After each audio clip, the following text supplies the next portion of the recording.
알겠습니다. 민혁이면은 민혁아 고맙다. 2차전 땅땅 치킨이다.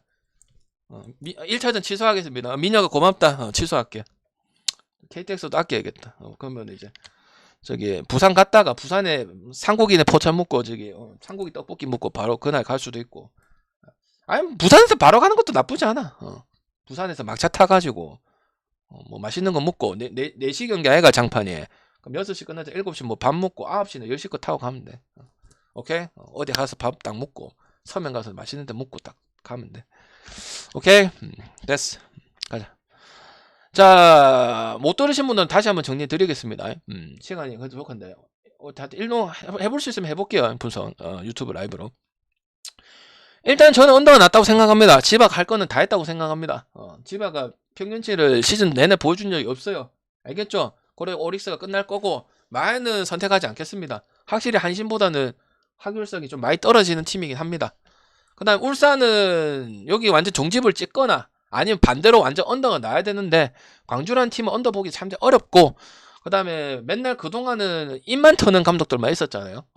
그리고 또 자신있게 못하고 아무래도 이 프로다 보니까 모가지도 걸려있고 하다 보니까 근데 광주는 그렇게 경기를 안 하죠. 그리고 정영 감독 그랬어. 한 팀 정도는 K리그에 이런 팀이 있어야 되지 않겠나. 이런 얘기 하는데 또 지키거든. 그래서 나는 최소한 오버 아니면 울산에 많은 순간에 건드려 볼 수 있다고 생각을 하는 거고 대구 같은 경우는 일단 언어반은 언더를 보는 건 전북이 조금 삐리한 부분은 상당히 많다는 거. 그리고 대구 같은 경우 오히려 기대치가 더 크고 1대는 지난 경기 때도 3대에서 완전 전북을 보통 무승부나 다득점 난다 하더라도 압도하는 경기를 나올 수 없는데 최근 압도하는 경기가 나왔고 그 다음에 이 두 경기 전에가 벌써 전북이었단 말이야. 그래서 나는 이 전북 유리한 부분들이 좀 떨어진다고 생각을 합니다. 일단은 좀 예리한 맛 전북답지 않은 좀 침투 패스라든지 특히 뭐 백승호의 활약이라든지 이런 부분들이 좀 떨어진다고 생각하기 때문에 오히려 언더를 보고 앉아있고요. 그래서 나는 여기나 무 쪽으로 과감성을 가지기가 좋고 프렌 가는 것보다는 뭐 좀 크게 가는 게 좀 좋다. 뭐 승호패를 활용하든지 아니면 뭐 축구를 활용해가지고 가는 게 좋다 생각하고 천만골은 천만골이죠. 내가 합법적으로 페퍼, 천반 골은 정말 싫어하지만 이 팀들은 정말 후반기 뒷심이 약한 팀이고 올 한 해 안에 결론이 바뀔 것 같지는 않아요. 그 다음 부천하고 안양도 약간 큰 거 잡는 게 중요할 것 같아서 안양과 프렌을 본 거고 그 다음 부산은 1위를 하든 뭘 하든 지금 뭐 독보적으로 하고 아사는 선수가 없는 게 이제 티가 나가고 결론이 나왔기 때문에 부산승을 보는 게 맞다고 생각을 하고요. 그 다음에 잠깐 그 전에 카로님 좀 보내야겠죠. 잠깐만 알겠습니다 형님. 카로님 그래도 시간 돼서 줍니다. 도시 이후의 경기에요. 드렸습니다. 그렇게 달라 하시면 드려요. 드렸습니다. 확인하시고 이거 끝나고 줘도 시간 남아요. 급해하지 마세요. 내 방송 급해하지 말고 뭐 신경 안 쓰셔도 됩니다. 널널하게 대차게 가면 됩니다. 안 가면 또 챙겨주면 되지 뭐 삐져갖고 이러면 안 돼. 어차피 다 주면 되잖아. 뭐 그 아무것도 아닌데 문제. 사포로는 계속 이어집니다. 안 끊기고 역배 프레는 오바에 뭐 다득점에 그러니까 강팀 이미지가 좀 약해지죠. 왜? 다득점 가면 경기를 어떻게 될지 모른다는 거잖아. 사포로 경기 실제 그랬죠. 팀을 가리지 않고 밑에 팀도 가리지 않았고 히로는 오라 더불어서 핸승을 제일 많이 하는 팀이고 반대팀에 특별한 부분들이 없다. 그리고 간바도 마찬가지고 언더 승패 정하는 것보다는 언더의 가능성이 간바에 엄청 크고 반대팀도 마찬가지고 간바는 이제 강등을 해야 되는 팀이다 보니까 언더 쪽으로 접근하는 게 가장 맞고 그리고 K리그를 아까 말씀드렸지만은 K리그가 더 좋은 건 많고 J리그는 올해 K리그보다도 더 갈 게 없고 갈 것만 가면 됩니다. 약간 좀 2.3 이런 것들이 많죠, 그죠? 그만큼 애매한 경기들이 좀 많이 포진돼 있다 이 말입니다. 알겠지? 그래서 갈 거면 쏙 뽑아내면 될 것 같고 기염하고 형광 같은 경우는 뭐 이제 모든 부분이 터져야 프렌을 할 수 있다고 생각을 하거든. 호철 형이 뭐 한다고 해서 될 게 아닌 것 같습니다. 기본적으로 아베크롬비가 못해도 중간 정도는 해줘야 되는 부분들이고 표승주가 안 되면 육세영이나 김주영이 없지만은 김주영 없죠. 그런 부분들이 한 명 발생되고 가장 큰 건 미들브로커에서 차이가 나게 되면 거기서 이긴다고 저는 그렇게 생각을 합니다. 알겠죠? 정민이가 주전이 돼야 되고 주전이 못 되더라도 못 하더라도 그래도 반의 반 정도의 반주전 정도는 가야 되는데 지금 그게 안 되는 모습이죠. 그래서 호철 형님이 뭐 세터를 뭐라 한다든지 폼폼과 하경 이 얘기를 할 필요는 없다는 거예요. 그게 돼야 됩니다. 동시다발적으로 터져 현대건설 이길 수 있습니다. 당연한 이야기지만. 그리고 현대건설 1.5 받은 이유는 솔직히 잘 모르겠고요. 항공 사마랑은 이야기 다르면 사마는 그 이런 뉘앙스가 많았었던 팀이고 기업은 현대건설한테 그런 게 없는 팀인데 맞지? 거의 뭐 세트마다 불균형이고 블락킹 많이 당하고 이런 부분들인데 1.5 때문에 헷갈려 하지 마시고 저는 일단 풀에는 역배 오버는 못 간다고 생각을 합니다. 알겠죠? 일단 미들 브로포 저분 제어를 시켜줘야 돼요. 메가톤이 다 할 수 있게 그냥 열어줬기 때문에 지하도 그 정도의 선수는 아니라는 거 오늘 기름 전에 봐서 알잖아요. 맞죠? 그래서 나는 현금 많이 언더본다고 생각하고 손보랑 오카는 좀 접전의 경기 내용이 많고 오카랑 손보의 차이는 지한이가 하나 더 있다는 거 차이밖에 없고 국내의 하량은 둘 다 없었습니다. 그래서 일단 다득점적으로 우선적으로 볼 거고 이런 거는 큰 거 가거나 프랭 가는 게 맞다고 생각을 하고요. 실제로 트레이드 매치인데 쉽게 넘어가는 경기들이 하나도 없었습니다. 뭐 내가 보고 토트 형한테 했던 건 이제 마테이 코게라든지 이런 거 봤을 때는 우카가 좀 더 나아 보이지만 완종이라든지 석기라든지 이상현은 이런 활약도 없었고 손보는 반면에 그래도 박진 저기 누구야 저기 김홍정이라든지 그 다음에 뭐 한경민 이렇게 라인들이 좀 블로킹적인 부분들 소모가 좀 더 난다고 볼 수가 있거든요. 결국 여기도 중간에 차이가 좀 난다고 볼 수 있고 우리 카드가 막 유리하다고 생각 안 합니다. 우카보다는 다득점을 선택해야 되는 게 맞다고 생각을 하는 부분들이고요. 그 다음에 승호표가 게시됐는데 승호표는 뭐냐면 이제 승일표랑 똑같다고 생각하시면 됩니다. 혹시 해당 안 되는 분들은 저기 복방 뛰어가시면 되고 안 되면은 일반성으로 대체를 해서 찍으셔야 된다고 생각을 합니다. 그리고 유심하게 쓰다가 이제 영만이랑 볼 때는 이제 단포를 찍어야 될 때는 써야 될 수도 있습니다. 접전의 경기들은 승호표 찍어야 될 수도 있습니다. 근데 오늘 때마침 또 승호표가 딱 필요한 부분들이 많이 보이도록 하네요. 오펜은 패도 보이긴 합니다.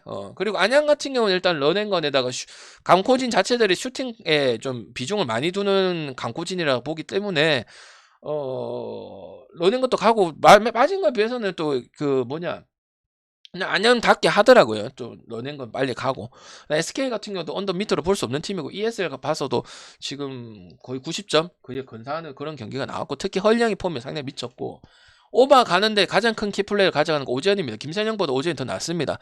반칙하면은 팀파울 될 가능성이 크고 지가 팀파울 될 가능성도 크고 그 다음에 오젠 같은 경우는 이제 점수를 주면은 자기가 점수를 하나 가지고 빨리 공격을 한다든지 빨리 트랜지션을 간다든지 이런 성향을 가지고 있는 친구란 말이야. 그래서 언더보다는 오버가 훨씬 낫고 김선영이 나오면은 그래도 빙빙 돌리는 부분들 많아서 오히려 더 안 좋다고 생각을 하는 거고 휴식도 필요한 부분을 생각하는 거고요. 안양 KC는 어쨌든 빠지는 부분이 너무 많고 세 판이 너무 많습니다. 그래서 김경원이나 김철욱이 막아줘야 되는데 원희를 어떻게 막을지 솔직히 좀 상당히 고민이 많이 되고요. 물론 뭐 개막전에서 여러분 3점에서 뭐 장난치고 이래 하지 않겠나 싶은데 SK가 3점으로 못한다면 SK를 갈 이유가 전혀 없는 상황이지 않습니까? 근데 오늘 갈 거면 3.5까지만 가면 되고 승호패는 이제 6점 차 이상 승패의 개념 하면 돼요. 5점은 양팀이 1점부터 5점까지라고 생각하면 되고 손쉽게 생각하면 됩니다. 예를 들어 설명해 줄게요. 이해 안 되면 한 번 더 말씀드릴게요. SK랑 저기 안양 KC한테 결과가 75대 70이다. 그 바운더리에 들어가는 거는 5고요. 반대로 안양 KCC가 75대 70이다. 그 바운더리에 들어가는 거는 다 그냥 5입니다. 알겠죠? 그 이해 안 되시면 배틀맨 다시 보시고 저한테 쪽지 주시고요. 이거 이해를 하셔야 돼. 이거 써야 되니까. 모빌스하고 가스가 뭐 없습니다. 무슨 역배도 안 되고 역마연도 안 됩니다.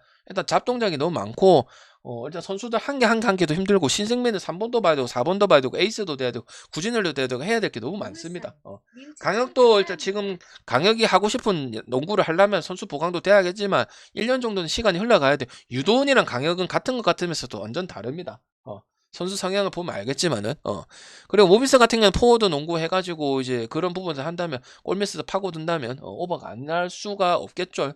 프림이라든지 김준일, 장재석, 그다음 발해장, 최진수, 그다음에 또 뭐 이렇게 밀어붙인다면 김준일까지 한다면 일단 파울 계속 많이 나올 수밖에 없고 신승민이 파울아웃 된다면 경기는 상당히 어려질 수밖에 없고 그다음에 벨랑겔이 4쿼터까지 지금 증명된 게 하나도 없기 때문에 4쿼터 다 뛰는 거는 상당히 재앙이라 볼 수가 있겠죠. 그다음 창원 LG와 수원 KT는 LG를 볼 건데 KT를 그렇게 만만히 볼 팀은 아니라는 겁니다. LG KT는 내가 항상 느꼈을 때 수원 KT 상당히 어려웠어요. 물론 김영환이 은퇴하고 저기 뭐 김동욱이 빠지고 했긴 했지만은 나머지 선수들은 살아있는 부분 1대 폰수의 활약도 좋았기 때문에 그렇고 일단은 나는 이거는 약간 두승엽이랑 강인건의 차이라고 좀 볼 수 있어요. 강인보다 더 낫죠. 감독의 차이가 존나 중요하다고 생각을 합니다. 준비가 된 감독, 송영진도 뭐 코치를 오래 했지만 아무래도 제가 봤을 때는 특별하게 선수 성향을 봤을 때는 선수 때 했던 거 봤을 때는 특별 기대는 안 되는 성향이거든요. 그래서 결국 KT가 큰 것을 가려면 감독이 잘해줘야 되는 부분이고 초보 감독이 한계를 깨야 되는 부분 저는 생각을 하고요. 그다음에 일단 KT 선수들 보면 약간 외곽형의 선수들이 많기 때문에 좀 빠른 템포를 가져갈 가능성이 상당히 큽니다. 그다음 양홍성은 나올 거고 제도는 안 나올 거고요. KT가 빠지면 만약에 이제 결장 얘기를 한다면 제가 뭐 가서 보겠지만은 KT가 안 좋은 이슈가 더 많겠죠. 문성곤이 빠진다든지, 막 하윤기가 빠진다든지, 이런 게 더 많을 거고, LG가 빠지는 건 이제도 하나 빠지는 게 밖에 없을 거란 말이에요. 양홍석은 정상적으로 나올 것이고, 휴식을 줬고요. 맞지? 맞지? 그래서 그런 거에서 신경 쓸 건 아니고, 그냥 감독 역량이랑, 그 다음에 이제 플러스 되는 부분들, 그 다음에 뭐 이제 양준석이 나면 그런데 양준석이 검증이 됐잖아. 양준석 6위상 양홍석으로 새로운 편대를 가는 것도 이제도가 3년이니까 내년에 FA 딴 팀 가더라도 전혀 지금 뭐 되게 잘못 지금 LG가 차기 문제를 지금 LG 트윈스처럼 준비를 상당히 잘해주고 있다 생각하고 접전의 가능성도 있으니까 승5에 1.5에 뭐 누가 이겨도 되면 그때 우리 되면 웃으면 되겠죠. 만약 한 3, 4점인데 뭐 30초 남기고 이렇다. 그럼 우리는 웃으면서 보면 되잖아. 배당도 좋고 그런 상황이 놓일 수도 있다고 생각을 하고 일단 이 두 팀들은 언더를 볼 수가 없다고 생각을 합니다. 플러스 되는 부분 뭐 LG도 재계약 됐으니까 원래 하던 선수들 폼 그대로 가면 되고 맞죠? 그다음 LG 제일 필요했던 이제 임동섭이 후계 아니면 뭐 임동섭이 안 풀릴 때 6위상이었는데 6위상 슈터치 좋은 거 나왔었고 그랬기 때문에 양준석도 패스 상당히 괜찮았었죠. 1순위인데 작년 하력이 없었는데 부상 때문에 연세대 때부터 부상이 좀 있어갖고 작년에는 재활에만 좀 신경을 썼었거든요. 그래서 경기 별로 안 떴잖아요. 작년 1순위에서 신인왕 먹었어야 됐었거든요. 그래서 제가 봤을 때는 LG 분배가 상당히 잘 돼 있다. KT 같은 경우도 이제 떨어지는 건 이제 베테랑이 없잖아요. 메인볼 핸들러도 문제고 정성호도 잘하고 LG전에 상당히 잘하지만은 정상적인 물론 요새 농구 자체가 포지션의 분업이 포지션이 막 정해진 건 없어요. 그래도 정통가드라는 건 필요하기 때문에 정통가드의 최창진이라든지 이런 친구들은 아니기 때문에 제가 봤을 때 일단 LG가 유리한 거는 사실이지만 무시할 정도는 절대 아닌 게 수원 KT라고 볼 수가 있겠습니다. 송영진이 또 증명을 했잖아요. 일대폰소라든지 또 DB 잡는다든지 주성이 뭐 후배 잡는다든지 이런 것들이 나왔기 때문에 완전 LG의 좀 유리한 모습들을 볼 수는 없다고 생각하고 일단 LG가 작년에 한 거랑 그 다음에 또 뭐 KT 서동철 감독 있었던 걸 생각해봤을 때 일단 LG가 기대되는 건 사실이겠죠. 근데 이제 승호가 나올 가능성도 좀 있는 경기라고 볼 수는 있습니다. 알겠죠? 이해가 안 되시는 분은 배트맨 가면 자세하게 표로 해서 정리를 해놨거든요. 그리고 만약 해당이 안 되시는 분들은 LG 승호로 접근하시면 될 것 같다고 생각이 듭니다. 알겠죠? 근데 저는 이제 확률 올려서 한번 도전을 해본다는 거죠. 배당도 좋고 그럴 가능성도 있으니까. 알겠지? 그래서 그런 식으로 접근한다 이 소리입니다. 알겠죠? 질문 있으면 쪽 자시기 바랍니다.